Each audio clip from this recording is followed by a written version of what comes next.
कई प्रश्न आते हैं कि तीनों दोष अगर विकृत हो रहे हों तब फिर आप क्या कर सकते हैं, जिसको सन्निपात की अवस्था बोला जाता है।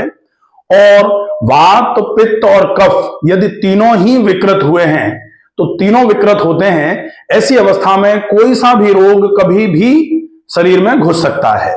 मतलब अगर इन दोषों की विषमता को सही नहीं किया गया तो कभी भी आपका शरीर बहुत बुरे तरीके से परेशान हो सकता है रोगों से, क्योंकि आयुर्वेद ने क्लियरली स्टेट किया है रोगस्तु दोष वैषम्यम, रोग तब आएगा जब दोष विषम होना चालू होंगे। तो ये तीनों दोष अगर रोग आया तो रोगस्तु दोष वैषम्यम, कब? जब रोगों में विषमता आना चालू होगी, जब दोष में विषमता आना चालू होगी तब रोग होगा। अब अगर रोग हो रहा है केवल दोषों की विषमता की वजह से तो रोग ठीक भी होगा केवल दोषों को सम करने से। आयुर्वेद ने बहुत क्लियरली बोला है कि दोष साम्य आरोग्यता, दोष को सम कर दिया जाए तो शरीर धीरे धीरे करके आरोग्य की प्राप्ति कर लेता है। और दोषों को सम करना है तो ये तीनों दोष सम हो जाएं। अब सामान्य तौर पर तीन जो दोष हैं, इन तीनों के 5-5 प्रकार हैं। जैसे वात जो है वो व्यान, अपान, समान, प्राण और उदान। ऐसे ही पित्त जो है वो 5 प्रकार का है, पाचक पित्त, रंजक पित्त, भ्राजक पित्त, साधक पित्त और आलोचक पित्त। ऐसे ही कफ 5 प्रकार का है। तो जो ये पांचों प्रकार हैं तीनों दोषों के, इन पांचों प्रकारों में तीनों दोष जब सम हो जाएंगे तब बोला जाता है शरीर पूरे तरीके से आरोग्य की अवस्था में है। अब इन तीनों दोषों को सम करने के लिए बहुत लंबे समय से ये चल रहा था कि भाई कैसे सम कर सकते हैं। बहुत बड़ी बात नहीं है, बहुत सिंपल सी बात है। आप खाने पीने में एक आयुर्वेदिक नुस्खा जो है वो आपको बताएंगे, वो अगर आप चालू कर देते हैं तो 2, 5, 10 दिन में तो नहीं, लेकिन अगर आप उसका महीने भर तक रेगुलर उपयोग करेंगे तो निश्चित ही आपको तीनों ये दोष हैं ये सम होना चालू हो जाएंगे आपके। और दोष का सम होना ही आरोग्य की अवस्था है, तो रोग भी धीरे धीरे करके शरीर में से बाहर जाना चालू हो जाएंगे। अब हम देखेंगे कि ये जो दोष हैं, ये दोष जब विकृत होते हैं, विषम होते हैं, तब लक्षण जो पैदा करते हैं वो किस तरीके से पैदा करेंगे। तो दोष अगर है, जैसे मान लीजिए पित्त दोष ही हो गया, पित्त दोष है। अब पित्त दोष के 2 तरीके के लक्षण हो सकते हैं। पित्त दोष या तो बढ़ सकता है जिसको वृद्धि बोला जाता है, पित्त दोष की या तो वृद्धि होगी, और या पित्त दोष जो है वो क्षीण होगा।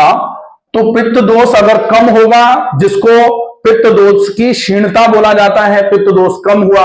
अगर जितनी आवश्यकता है उससे कम होगा तो भी तो विषम ही हो रहा है।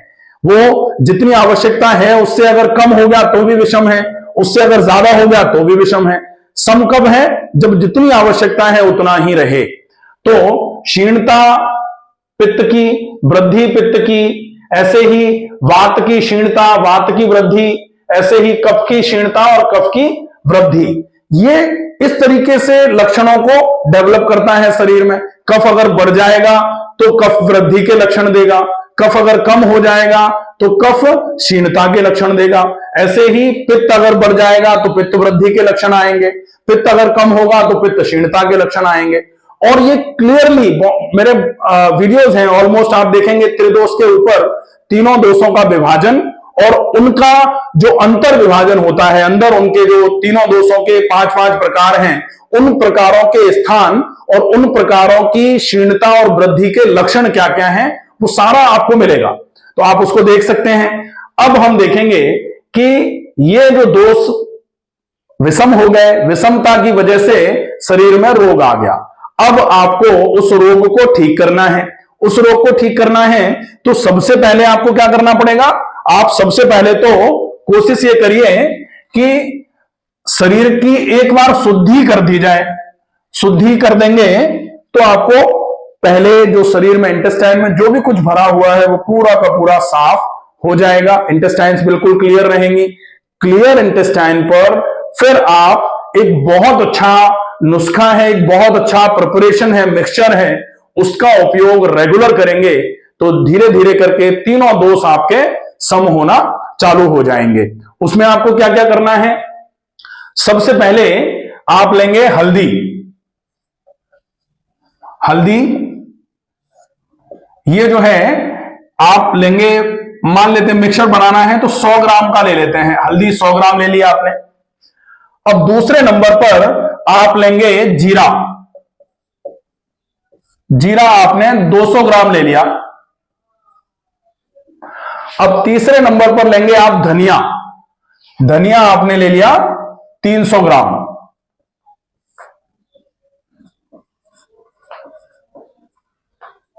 और चौथे नंबर पर रहेगी सौंफ।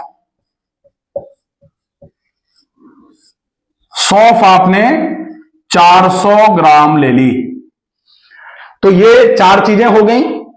इन 4 चीजों के बाद में अगर आप ओवर सेंसिटिव नहीं हैं, जैसे बहुत सारे लोगों की इंटेस्टाइन्स बहुत सेंसिटिव हो जाती हैं और इतनी सेंसिटिव हो जाती हैं कि वो अगर थोड़ा सा भी काली मिर्च या अदरक लेते हैं तो उनको पेट में जलन होना चालू हो जाती है। पित्त का दोष जो है वो अगर सीवियरली एनहेंस्ड कंडीशन में रहेगा तो ये प्रॉब्लम रहती है। अगर वैसी स्थिति नहीं है तो आप काली मिर्च और थोड़ा सा अदरक या फिर सौंठ, अगर आप जैसे पाउडर फॉर्म में मिला के रखते हैं तो सौंठ का उपयोग कर लीजिए। और अगर आप चाहें कि हम तो केवल इन चारों चीजों का पाउडर बनाएंगे और ये आवश्यकता पड़ने पर डालेंगे, नहीं तो नहीं डालेंगे, तो आप इन चारों चीजों का पाउडर बना लीजिए। और ये चीजें अगर आप साथ ही साथ डालते हैं तो काली मिर्च और अदरक का टुकड़ा भी डाल सकते हैं या फिर अदरक की जगह सौंठ का पाउडर भी उपयोग में लिया जा सकता है।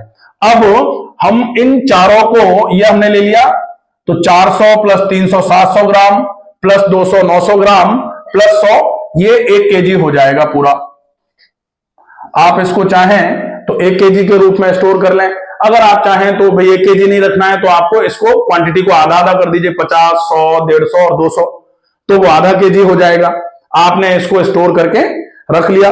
अब जब ये पाउडर आपने बना के रख लिया, अब आप चारों चीजों का अच्छे तरीके से या तो पाउडर फॉर्म में ही चारों को मिला लीजिए या चारों को मिला करके पाउडर बना लीजिए, जैसे आपकी मर्जी हो वैसे आप कर सकते हैं।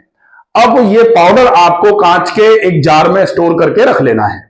ये जो पाउडर है, जब भी आप कोई भी सब्जी या फिर दलिया या फिर खिचड़ी बना रहे हैं तो आपको, जैसे आपने सब्जी को उबाल लिया, या तो पहले जैसे लौकी बनानी है या टिंडा बनाना है या फिर आपको मान लीजिए खिचड़ी बनानी है या दलिया बनाना है, तो आपने पहले इनको उबाल लिया। उबालने के बाद सब्जियां डाल के उबाल लिया। अब आपको इसमें छौंकन जो मारना है, या फिर आप जैसे दाल ही बना रहे हैं तो किस तरीके से छौंकन मारेंगे, तो आपने वो जो चीजें बनाई हैं तो पर सर्विंग, मतलब जैसे अगर आप मान लो 1 कटोरी सब्जी कोई खाता है तो 1 कटोरी सब्जी में 1 चम्मच के हिसाब से, 1 कटोरी सब्जी जो एक मीडियम साइज की कटोरी होती है उसमें ये पूरा 1 चम्मच। अब अपन कहेंगे 1 चम्मच 1 कटोरी में ज्यादा तो नहीं हो जाएगा, तो 1 चम्मच में जो ये सौंफ है, सौंफ ज्यादा मात्रा में है क्योंकि बेस सौंफ का लिया है, ठीक है। तो 1 चम्मच 1 सर्विंग के हिसाब से, जैसे अगर आपने मान लो 3 कटोरी सब्जी बनाई है तो आप ये पाउडर 3 चम्मच आप उसमें डालेंगे। लेकिन कैसे इसका उपयोग होगा, आप पहले जो भी आपको बनाना है वो आपने उबाल के रख लिया। उबालने के बाद आप थोड़ा सा घी गाय का अच्छे तरीके से हल्का सा गुनगुना हो जाए, बिल्कुल जलना चालू हो जाए, धुआं आना चालू हो जाए, तब नहीं। सामान्य तौर पर लोग कहते हैं कि हम तो हल्दी या जीरा धनिया ये सब हम उपयोग में ले रहे हैं, लेकिन हम क्या करते हैं, हम उसको जला दे रहे हैं। तो आप थोड़ा सा घी डाला और घी जैसे ही गुनगुना हो, हल्का गर्म हो, आप उसमें ये 1 चम्मच पाउडर, अगर 1 जने की सब्जी बन रही है, अगर 2 3 4 लोगों की बन रही है तो उस हिसाब से आप ये पाउडर डाल करके अच्छे तरीके से उसमें आप घी में अच्छे तरीके से उसको सौटे कर लीजिए। ढंग से जब वो पकना चालू हो जाए तब फिर आप जो सब्जियां आपने उबाल के रखी हुई हैं आप उसमें वो सब्जियां डाल सकते हैं। वो सब्जियां डाल करके फिर आप अच्छे तरीके से उसको उबाल दीजिए। एक बार फिर से छौंकन लगने के बाद उबाल आ जाए तब फिर आप उसको ढक के थोड़ी देर के लिए रख दीजिए और फिर इसका उपयोग करिए। निश्चित ही आपको ये जो तीनों दोषों की समस्या है वो धीरे धीरे करके कम होना चालू हो जाएगी। अब ये जो दो चीजें आपको बताई थी कि काली मिर्च और अदरक, तो काली मिर्च और अदरक का अगर आप चाहें, जैसे आपको लग रहा है कि इतना ओवर सेंसिटिविटी नहीं है, तो आप जब ये 1 चम्मच डाल रहे हैं पर सर्विंग वेजिटेबल या वेजिटेबल दलिया या वेजिटेबल खिचड़ी में, तो उसी समय आप 1 पिंच काली मिर्च का पाउडर और 1 पिंच या तो सौंठ का पाउडर या फिर थोड़ा सा अदरक का टुकड़ा, ग्रेटेड अदरक का जो पीस है उसको डाल सकते हैं। साथ में घी में अच्छे तरीके से उसको भून करके फिर आप सब्जियां डालें। आप इस तरीके से सब्जी बना के खाइए, देखिए आपको कितना बढ़िया आराम मिलता है। और वात, पित्त और कफ तीनों ही कंडीशंस में आपको आराम मिलना चालू होगा। और जैसे जैसे वात, पित्त, कफ में आराम मिलेगा, कहा जाता है दोष साम्य आरोग्यता, आपको आरोग्य की प्राप्ति होना चालू हो जाएगी। निश्चित ही धीरे धीरे करके आपके शरीर के दोष जो हैं, जो विकार हैं, वो शरीर में से बाहर आना चालू हो जाएंगे। इसके साथ में आपको थोड़ा ज्यादा मात्रा में पानी पीना है। खाना जो भी आपने बनाया है, क्योंकि बनाया तो अच्छा, लेकिन खा अगर गलत समय पे लिया तो भी बेकार हो जाना है, और बनाया तो अच्छा लेकिन खा गलत तरीके से लिया तो भी नुकसान हो जाना है।